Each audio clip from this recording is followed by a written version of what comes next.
Before you begin your installation, there are a few things that you'll want to check. Clear your base area of anything that might get in the way during assembly. For this installation, we're installing onto a raised wooden framework to help protect the building from damp and insects. We would always recommend installing on a dry day with a minimum of 2 people. For this installation, you will need a screwdriver, a drill, a hammer, a tape measure, a ladder and a Stanley knife or cutting tool. Start off by removing the transportation blocks from each of the panels. They're nailed in, so give them a hard knock with a hammer to remove them.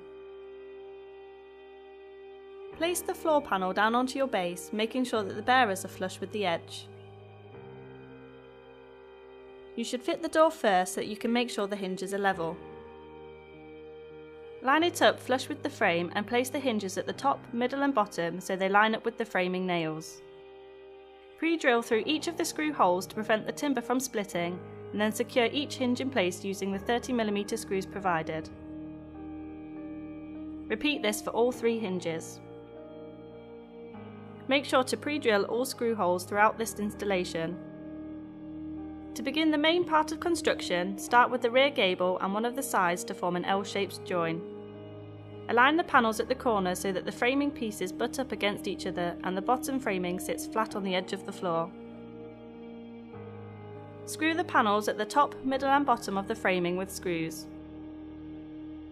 You can now bring in the other side panels and repeat this for the corner framing. With the back and sides installed, you can now bring in the front gable. Secure it at the top, middle and bottom of each side with 50mm screws. Once all the walls are up, it's time to work on the roof. Starting with the ridge bar, line up an L bracket at each end and secure with screws before affixing between the 2 gables. Screw through the bracket and secure it at each end. With the ridge bar installed, the next step is the roof boards themselves. Place the panels flat on the ground, slide an eaves frame under one edge and secure with screws. Repeat this for the 2 frames on each panel. Slide the roof panel up onto the gables until you reach the apex and secure into the framing beneath. This will create an overhang for your felt. Repeat this for the other panel.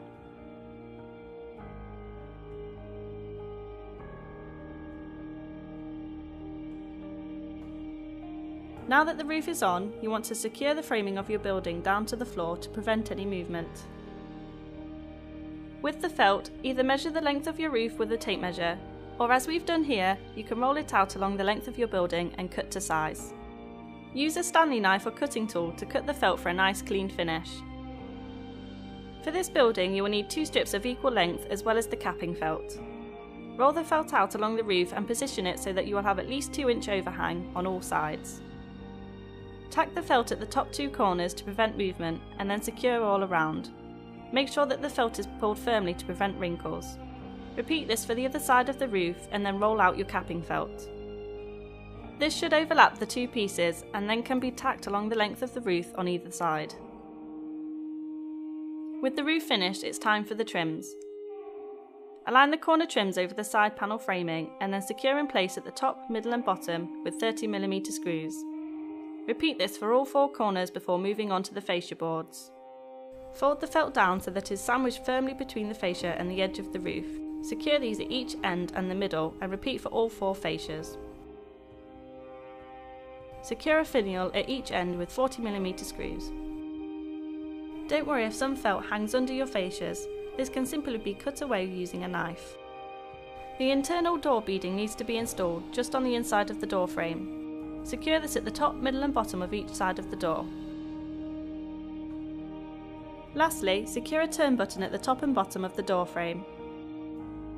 Now that your shed is installed, you'll want to treat it with a good quality timber preservative to keep it protected throughout the year.